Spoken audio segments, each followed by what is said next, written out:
할렐루야. 빌리 그레함 목사님이 이런 이야기를 하신 적이 있습니다. 마귀와 그의 부하들이 인간을 효과적으로 쓰러뜨릴 수 있는 치명적인 무기를 결정하기 위해서 무기 전시회를 열었습니다. 처음에 악마들은 핍박이 인간을 무너뜨릴 수 있는 최고의 무기라고 주장했습니다. 그러나 이내 핍박은 효과적인 무기가 아니라는 결론이 났습니다. 왜냐하면 그리스도인들은 핍박을 받으면 받을수록 더 기도하고 더 믿음이 순결해지더라는 것입니다. 또 다른 악마들은 유혹이 최고의 무기라고 주장했습니다. 그러자 어떤 악마는 확실히 유혹이 좋은 무기이긴 하지만 한 성도가 유혹으로 넘어졌을 때 오히려 다른 많은 그리스도인들이 그것을 거울로 삼아 경각심을 가지더라는 것입니다. 그러자 또 다른 악마는 실패가 인간을 무너뜨리는 최상의 무기라고 주장했습니다. 그리스도인들도 학업에 실패하고 건강에 실패하고 사업에 실패하면 믿음이고 뭐고 다 무너지더라는 것입니다. 그러자 어떤 악마는 내가 아는 정말 영적인 그리스도인들은 실패하자 우리 기도가 부족했고 믿음이 부족했기 때문이라고 자책하며 더 기도하고 더 하나님 앞에 가까이 나가는 모습을 봤다고 했습니다. 그 외에도 악마들은 오랜 시간 토론을 벌였고 마침내 인간을 쓰러뜨릴 수 있는 최고의 무기를 도출하는 데 합의했습니다.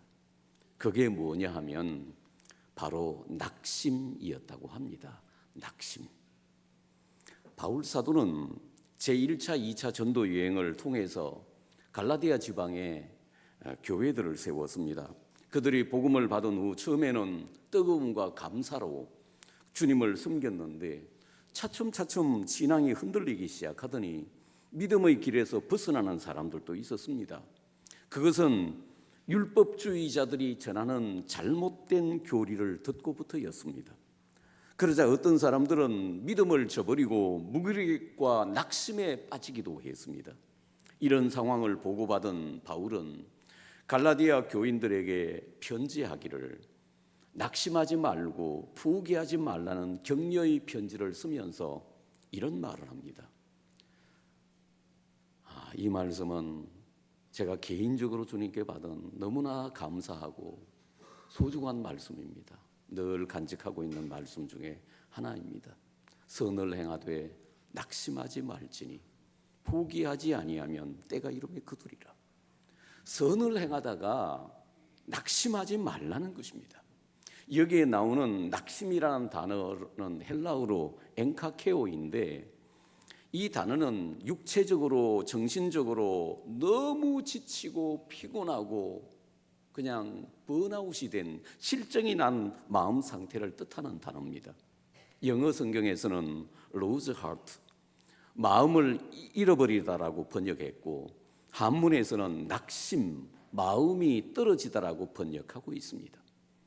2025년도도 이제 몇 날 남지 않았습니다.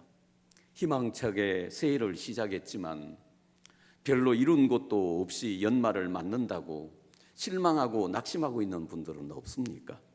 이런저런 이유로 마음이 너무 지치고 힘들고 무너져서 낙심과 절망에 빠져 있는 분들은 없습니까? 그러나 여러분, 우리는 어떤 경우에도 낙심하지 말아야 합니다. 아니, 낙심할 수 없습니다. 왜냐하면 낙심은 마귀가 우리를 넘어뜨리기 위해 파놓은 치명적인 함정이기 때문입니다. 이걸 알면서도 우리가 마귀의 함정에 빠져 스스로 낙심할 수는 없지 않겠습니까? 자, 그러면 우리는 왜 낙심하지 말아야 할까요? 첫째로 하나님이 모든 것을 아시기 때문입니다. 우리가 실패했을 때, 어려움과 시련에 직면했을 때 우리는 아무도 내 편이 없다고 낙심하며 좌절할 수 있습니다. 그렇게 찰떡같이 믿었던 사람에게 뒤통수를 맞을 수 있습니다. 아마 여기도 그런 경험 많은 분들 계실 거예요. 그래서 하나님마저 나를 버리신 것은 아닐까 생각할 수도 있습니다. 여러분은 너무 마음이 아프고 힘들어서 하나님도 믿을 수 없고 사람도 믿을 수 없고 누구도 믿을 수 없다고 생각해 본 적은 없습니까? 하나님, 당신은 도대체 살아계시기나 하십니까? 정말 당신이 살아계시고 전능하신 분이시라면 어떻게 내가 이 지경에 빠질 때까지 보고만 있을 수 있단 말입니까? 라고 토로하고 싶진 않습니까? 그러나 오늘 본문에서 바울 사도는 그런 생각 자체가 스스로를 속이는 것이라고 말합니다. 스스로 속이지 말라. 하나님은 업신여김을 받지 아니하시나니 사람이 무엇으로 심든지 그대로 거두리라. 스스로도 속이지 말고, 자기 자신 속이는 사람 많아요. 스스로도 속이지 말고 하나님도 속이지 말라. 하나님은 속지 않으신다. 사람이 무엇으로 심든지 그대로 거둔다는 것입니다.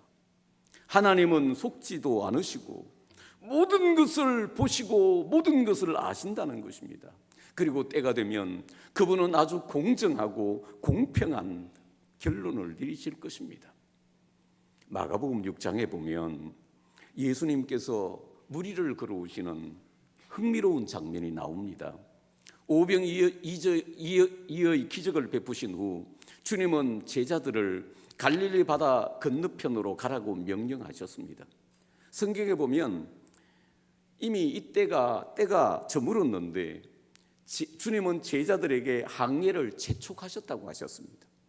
그리고 나서 주님은 기도하러 산으로 올라가셨습니다. 그런데 예수님의 명령에 따라 항해하던 제자들이 그만 바다 가운데서 풍랑을 만난 겁니다. 그친 풍랑이 배를 위협했고 제자들은 그 밤에 바다 가운데서 죽음의 사투를 벌이고 있었습니다. 이때 제자들은 사실 마음으로 예수님이 원망스러웠지 않았을까요? 아니, 이런 풍랑이 있을 것도 모르고 선생님은 우리를 바다로 보내셨단 말인가? 지금 우리는 죽을 지경인데 도대체 주님은 어디서 뭘 하고 계신단 말인가? 우리가 지금 이렇게 고생하고 있는 것 주님 알기나 하실까? 그런데요, 마가복음 6장 48절에 뭐라고 했는고 하면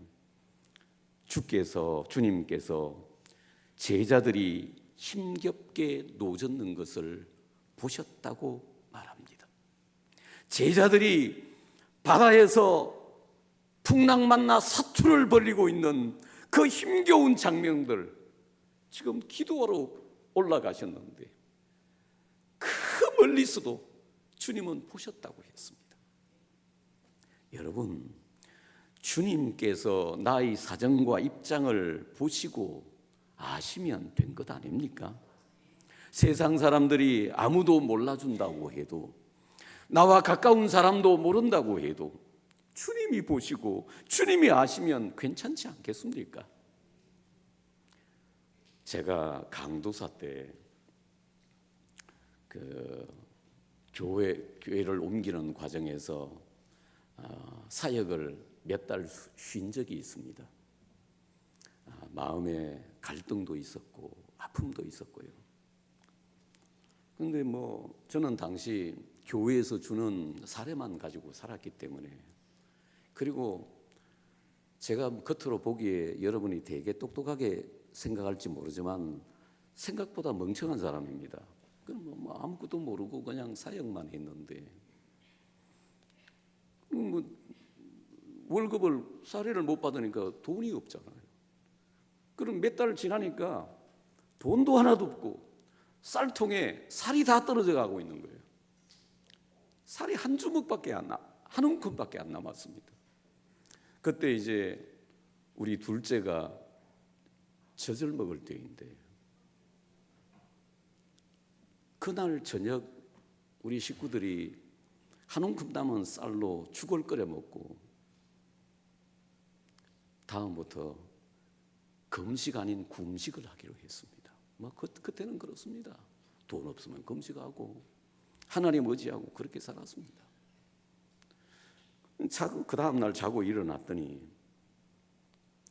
아침에 제가 사는 아파트 앞에 무슨 쿵 하고 떨어지는 소리가 들리는 거예요. 뭔가 해서 나가봤더니 살이 한 가마 대문 앞에 놓여 있고 그 교회 집사님 내외가 달아나고 있는 거예요. 이거 불러도 막 달아나더라고요. 그래서 그 쌀을 가지고 와서 밥을 해먹으면서 울었습니다. 제가 이런 생각이 들더라고요. 아, 하나님께서 김강도사가 굶고 있는 것 알고 계셨구나. 보고 계셨구나. 그리고 그렇다면 내가 그분을 위해서 죽어야지. 내가 그분을 위해서 내가 포기하지 않고 일해야지. 그런 마음이 들더라고요. 제가 40년을 목회하면서 잊을 수 없는 분, 근데 그분 제하고 별로 친하지도 않아요. 잊을 수 없는 분 가운데 한 분입니다. 내가 얼마나 마음이 고마웠던지. 세상 사람 몰라줘도 주님이 아신다면 저는 괜찮다고 생각합니다. 지금 여러분 아픔과 눈물과 사연들 있지요. 그런데 주님께서 여러분의 형편과 처지 아시는 줄 믿습니까? 주님이 아십니다. 주님이 내가 처한 입장과 상황을 알고 보고 계신다면 주님은 반드시 우리를 구원해 주실 것입니다. 그리고 우리가 예상한 대로 결정적인 순간에 주님은 풍랑이 있는 바다를 밟고 오셔서 제자들을 구원해 주시죠.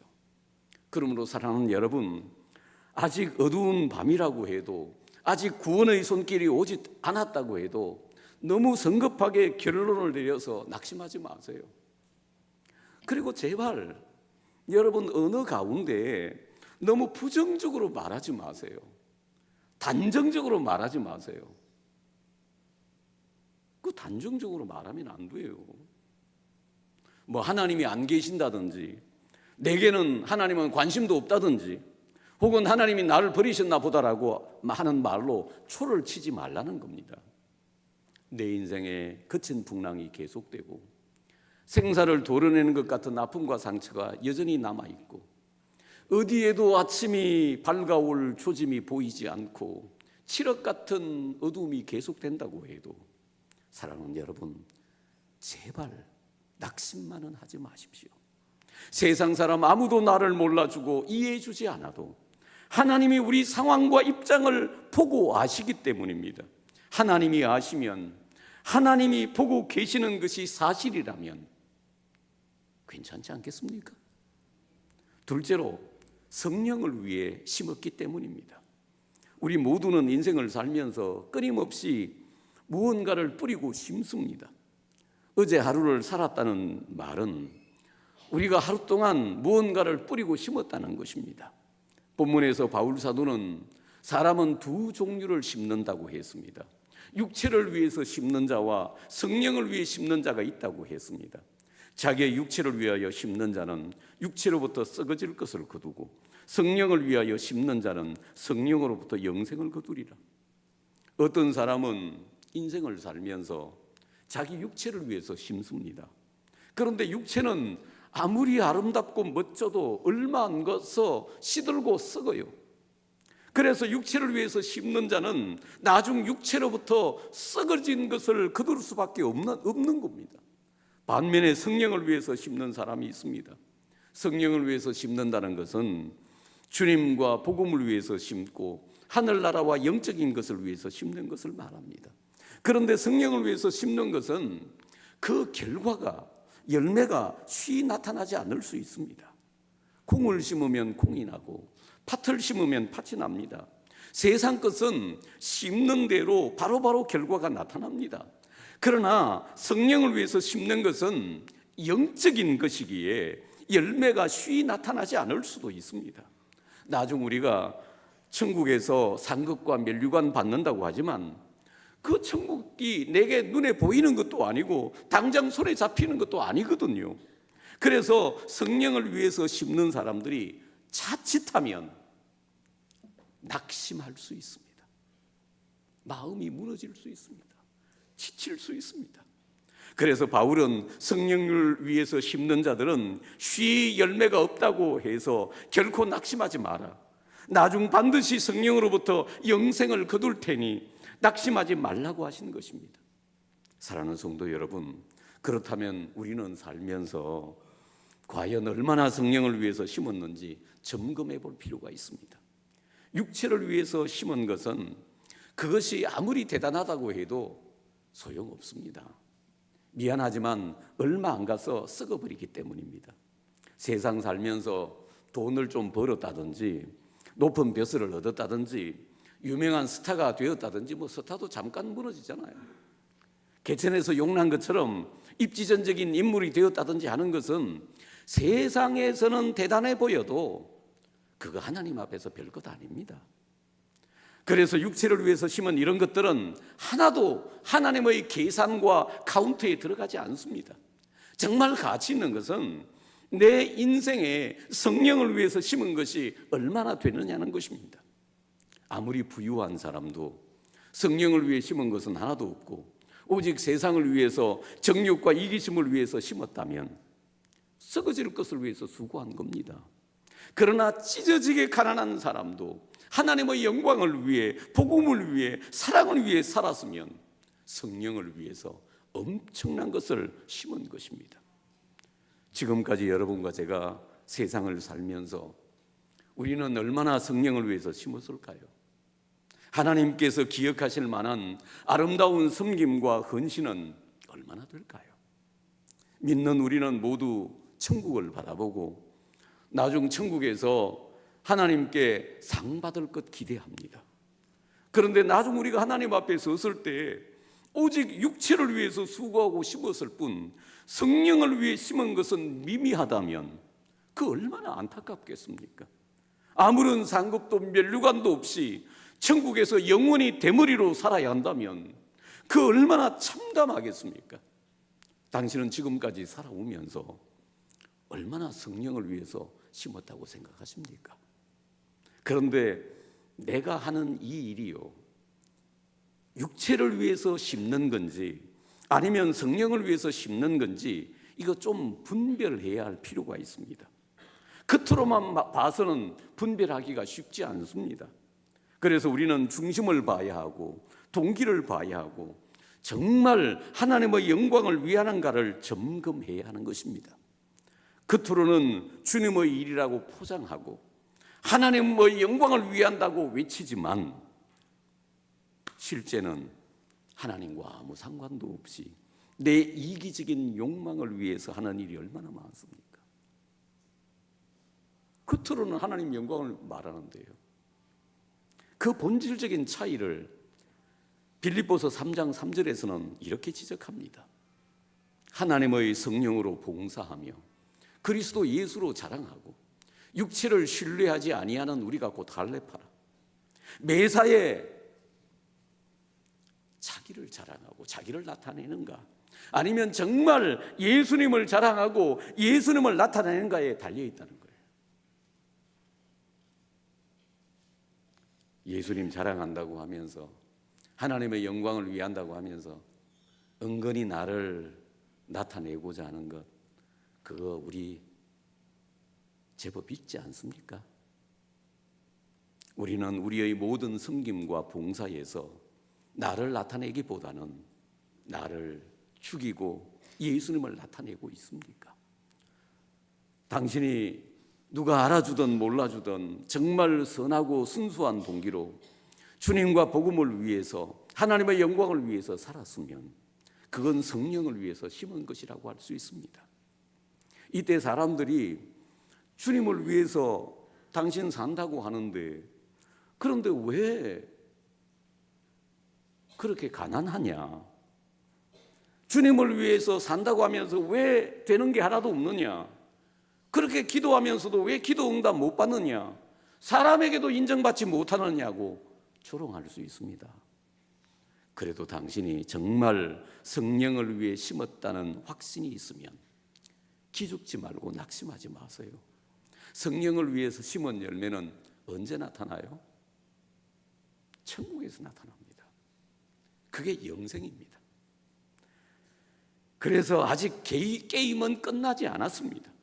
추수 때는 결말은 아직 오지 않았습니다. 그러므로 성령을 심는 여러분, 지금 당장 열매가 없다고 해도 절대로 낙심하지 마세요. 우리 옆 사람 서로 축복하십시다. 절대로 낙심하지 맙시다. 저도 신학교 다닐 때나 개척할 때는 무척 가난했습니다. 오랫동안 지하방에서 살았고 먹을 것도 변변치 못했습니다. 저희 집 사람이 고생 참 많이 했지만 그런 와중에서도요, 저는 하나님 앞에서요, 솔직히 한 번도 제가 가난하다고 생각해 본 적이 없습니다. 그것은 제가 적은 소득이지만 항상 하나님께 11조와 감사를 드리고 있었고, 내 먹을 것도 없어도 구제는 계속했습니다. 개인적으로. 그리고 하나님께서 함께 하시고 복 주신다는 부인할 수 없는 든든한 확신이 있었습니다. 그리고 또 하나는 저희 친할아버지와 외할아버지 모두 시골에서 교회를 세우신 분이시고 우리 부모님도 참 많이 심으셨습니다. 예전에 그 가난한 분들이 얼마나 많았습니까? 항상 주의 종들과 어려운 사람들을 섬기고 구제하고 돕고 살았습니다. 당신들을 위해서는 그렇게 아끼면서도 굉장히 아껴요. 그러면서도 교회와 동네와 가난한 사람들을 위해서는 아낌없이 베풀었습니다. 제가 목회하면서요, 저는 사실 하나도 내세울 것이 없는 사람이지만 하나님은 영적으로 참 많은 복을 주셨습니다. 영적으로 상상할 수도 없는 복을 주셨습니다. 제가 잘해서가 아니에요. 제가 시골에 외가에 있을 때 항상 무슨 게장국을 끓이면 전도사님 사택에 갖다 드려라, 항상 심부름하고 다녔습니다. 첫째는 하나님의 은혜예요. 둘째는 어른들의 그 아름다운 섬김과 헌신이 축복으로 내려온 것 같아요. 제가 오래전에 철원의 그 어느 교회에 설교하러 갔었는데 그 어르신들은 종이 울려도 내 건지 잘 모를 수가 있습니다. 그러니까 옆에 있는 분들이 좀 챙겨주세요. 왜냐하면 계속 이게 어디서 오지? 저런 사람이 도대체 어딨냐? 그런데 내게 사실 울리고 있거든요. 그러니까 좀 옆에 있는 젊은 분들이 좀 챙겨주세요.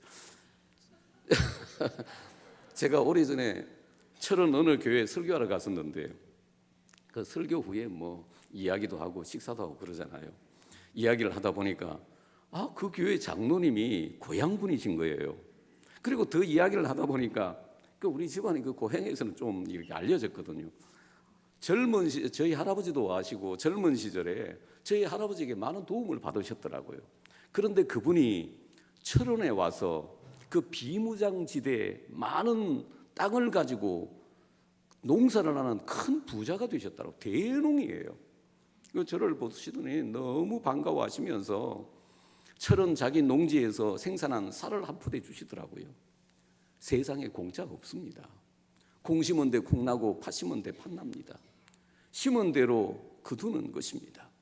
악과 불의와 거짓을 심고 좋은 것을 거두려고 해서는 안 됩니다. 반드시 악과 불의와 거짓과 썩은 것을 거두는 것입니다. 그러나 선과 사랑과 정의와 정직을 심으면 결국 아름다운 것을 거두게 되는 것입니다. 당신은 지금 무엇을 심고 있습니까? 심은 대로 거둡니다. 그 전도서에 보면 너는 내 떡을 물 위에 던지라 여러 날 후에 도로 찾으리라고 하셨습니다. 무엇을 심든지 그대로 거둡니다. 그래서 여러분과 저는 세상 사는 동안 부지런히 선과 사랑과 정의를 심고 성령을 위해 심어서 나중 영생과 선한 열매 많이 거두게 되시기를 축원합니다. 셋째로 심은 것을 거둘 때가 오기 때문입니다. 전도서의 기자는 범사에 기한이 있고 천하만사에 때가 있다고 말합니다. 심을 때가 있으면 거둘 때가 있습니다. 심고 거두는 법칙은 하나님의 법칙인 동시에 자연의 법칙입니다. 그런데 이 심음과 거둠 사이에는 일정한 간격, 기간이 있습니다. 아무리 급하다고 해도 어제 심고 오늘 거둘 수는 없습니다. 그래서 우리는 심고 난 뒤 거둘 때까지 참고 기다려야 하는 것입니다. 그리고 그것이 가치 있는 것일수록 수확하기까지 더 많은 시간과 인내가 필요합니다. 어떤 것은 몇 달 만에, 몇 년 만에 거두기도 하지만 어떤 것은 수십 년이 지나야 거두는 것도 있습니다. 그 올리브, 감람나무 같은 것은 심은 후에 적어도 수십 년이 지나야 거둘 수 있대요. 그러니까 감람나무 심으면 자기 생애는 못 거두는 게 많습니다. 그리고 그렇게 열매를 맺기 시작한 올리브는 수백 년 이상, 어떤 것은 1000년 동안, 이스라엘 가면 1000년 된 감람나무도 있어요. 풍성한 올리브 열매를 생산하는 것입니다. 가치 있고 귀한 것일수록 수확하기까지 더 많은 시간과 인내가 필요한 것입니다. 그렇다면 성령을 위해, 하늘나라를 위해서 심는 것은 얼마나 더 많은 시간과 인내와 기다림이 필요하겠습니까? 그래서 바울은 우리가 선을 행하되 낙심하지 말지니, 여기 1인칭 복수 우리라고 했어요. 너희들은 이렇게 하지 않고 나도 마찬가지다, 나도 그렇다. 우리가 선을 행하되 낙심하지 말지니 포기하지 아니하면 때가 이름에 거두리라고 하셨던 것입니다. 제가 군대에서 제대하고 집에서 이제 복학하기 위해서 집에서 기다리면서 어느 날 혼자 있는데 방에서 성경을 그냥 쭉 소설처럼 막 빠르게 읽고 하다가 이 말씀에 부딪혀 가지고 제가 뒹굴었습니다. 한 30분 이상을 뒹굴었을 거예요. 폭탄같이 말씀이 내게 부딪혔는데, 그래서 평생에 하나님이 주신 말씀 가운데 하나입니다. 이게 뭐냐? 때가 되어야 거둔다는 것입니다. 오늘 심고 내일 거두는 게 아니에요. 봄에 심고 가을에 거둬요. 그런데 현대인들은 너무 조급해요. 오늘 심고 저녁에 거두려고 해요. 그래서 실패하는 겁니다. 농사하는 사람들은요, 절대로 조급하지 않습니다. 아무리 빠른 작물도 봄에 심었으면 가을이 되기까지는 기다려야 해요. 저도 시골에서 농사를 조금 지어봤지만 기다리지 못하면 농사 못 지어요. 때를 기다려야 해요. 특별히 선을 행하고는 기다리래요. 그러면 때가 되면 반드시 거둘 날이 온다는 것입니다. 그러면 거두는 때는 누가 정합니까? 이거 하나님 정하십니다. 아직 익지도 않았는데 땡감을 따려고 해서는 안 돼요. 그러나 모든 것이 무르익고 하나님이 정하신 때가 되면 땡감은 어느새 빨간 홍시가 되어 있는 것입니다. 우리가 너무 더디 갈 필요도 없지만 실력도 없으면서 준비도 되지 않았으면서 너무 빨리 가려고 해서도 안 됩니다. 여기 때라는 단어는 일반적인 시간을 의미하는 크로노스가 아니라 하나님이 정하신 적절한 때를 의미하는 카이로스입니다. 그 하나님의 카이로스가 되면, 하나님의 때가 되면 우리의 기도 제목과 소원이 이루어지고 모든 것이 아름답게 변한다는 것입니다. 그런데 그 주님의 때가 언제인지 우리는 몰라요. 그래서 우리는 선을 행하면서 낙심하지 말아야 하고 하나님의 시간과 때를 기다리며 인내해야 한다는 것입니다. 주님의 때 여러분의 모든 것이 아름답게 이루어지게 되시기를 축원합니다. 3년을 우울증으로 고생하던 청년이 있었습니다. 그는 정말 지독하게 가난했습니다. 그는 한때 기름때 찌던 작업복을 입고 기계를 고치는 공돌이였습니다. 그리고 리어카를 끌고 다니며 사과를 팔았고 달동네 판잣집을 돌아다니며 양말을 팔기도 했습니다. 그런 그에게도 꿈이 있었습니다. 처음에는 화가가 되는 것이었습니다. 그러나 아무도 그의 그림을 사주는 사람이 없었습니다. 도남동 여자중학교와 마로니에 공원과 정독도서관 앞에서 그가 그린 그림들을 펼쳐 놓았지만 아무도 그림에 관심을 보이진 않았습니다. 그러나 그는 낙심하지 않았습니다. 그는 그림 다음으로 좋아하는 글을 쓰기 시작했습니다.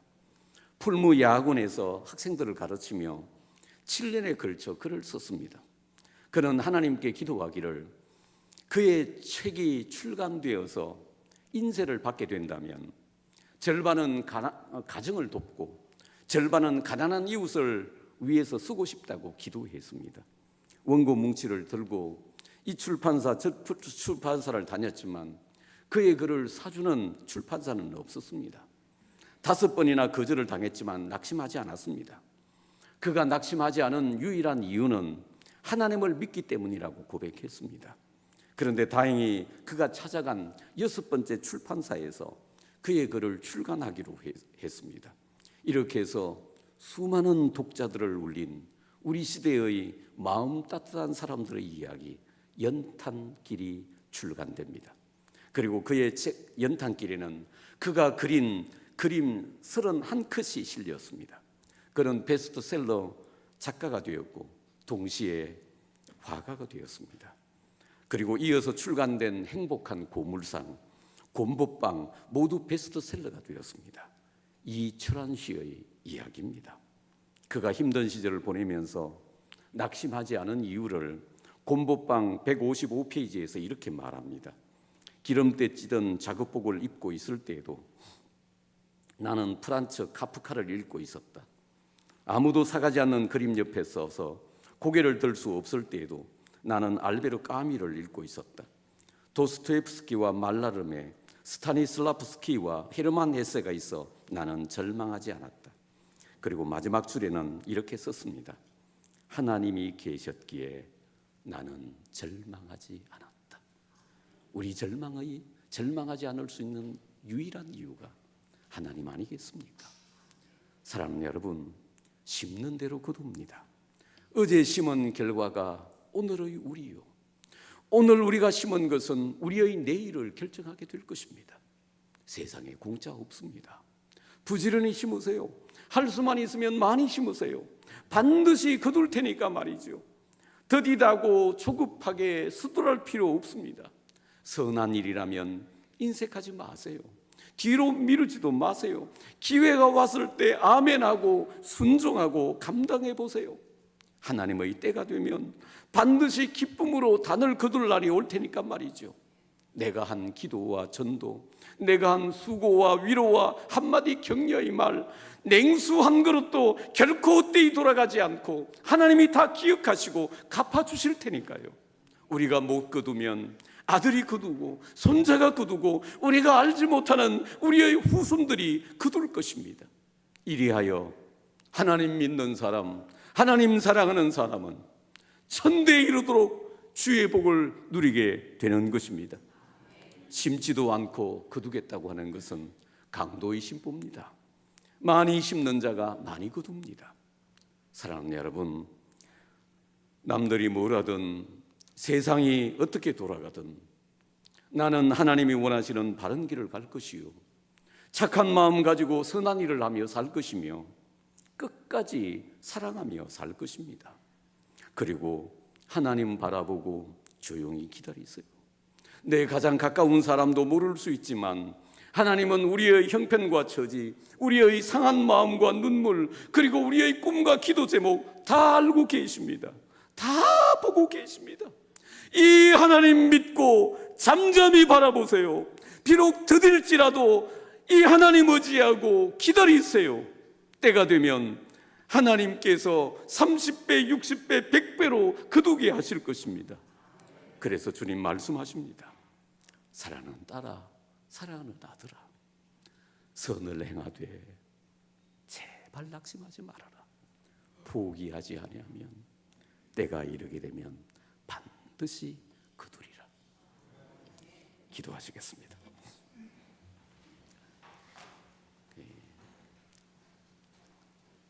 세상 것은 심으면 금방금방 결과가 나잖아요. 학교 공부도 사실은 한 달만 공부해도 결과가 납니다. 그런데 성령을 위해서 심는 것은 금방 결과가 안 나요. 이게 영적인 것이기 때문에 그렇습니다. 엄청난 것이기 때문에 그렇습니다. 그래서 말씀하시기를 우리는 선을 행하되 낙심하지 말아야 한다고. 선을 행하되 낙심치 말아야 한다고. 그런데 때가 되면 반드시 거둔다고 말씀하시는 것입니다. 여러분, 선을 행하되 낙심하지 마십시오. 하나님이 다 알고 계십니다. 하나님 다 보고 계십니다. 제일 절망하는 이유가 이거 하나님도 모르시지 그러면 절망이 되지만요, 하나님 아시더라고요. 그리고 우리는 세상이 어떻게 돌아가든 남들이 뭐라 그러든 선을 행하십시다. 착하게 삽시다. 바른 길을 걸어가십시다. 그리고 나머지는 하나님께 맡겨요. 때가 되면 하나님이 원하시는 카이로스가 되면 하나님의 뜻을 이루실 것입니다. 혹시 낙심하시는 분들 꼭 주님 바라보세요. 하나님은 알고 계십니다. 보고 계십니다. 반드시 이루어 주십니다. 오늘 주신 말씀 붙잡고 우리 합심해서 기도하며 하나님께 나가겠습니다. 하나님 아버지, 주신 말씀 믿음으로 받습니다. 하나님, 세상에서 우리가 낙심하며 실망할 때 너무 많습니다. 일이 안 풀릴 때, 인간관계 속에서, 또는 누가 알아주지 않는다고 우리 낙심하고 실망할 때 참 많습니다. 하나님이 아시고 계시고 보고 계시다는 것 알게 하옵소서. 그리고 부지런히 선을 행하고 하나님 착한 일을 하고 바른 길을 걸어가게 하여 주시고, 때가 되면 사랑하는 주님, 세상 살면서 참 우리 낙심하고 실망할 때 얼마나 많은지 모릅니다. 일이 잘 안 풀릴 때, 인간에게 실망하고 상처받고 뒤통수를 맞을 때, 또는 하나님 일하고도 실망할 때 참 많습니다. 그러나 하나님,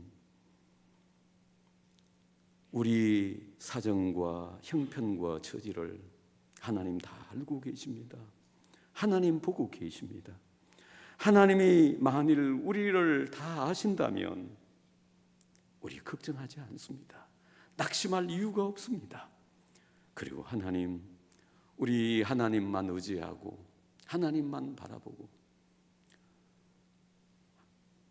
항상 착한 일을 하고 바른 길을 걷게 하시고 사랑하며 믿음으로 살게 하여 주시옵소서. 그리고 잠잠히 주님을 기다리며 주님을 바라보게 하여 주시옵소서. 때때로 이 어두운 터널이 너무 길어질 때 우리 마음이 힘들 때 있습니다.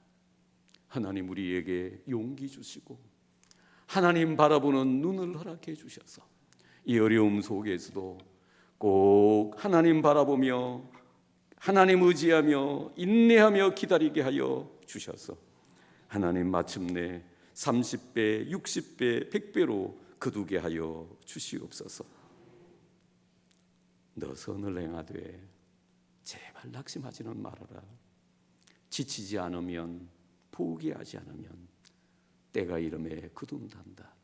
이 말씀 기억하고 이 연말 연초에 승리하게 하여 주옵소서.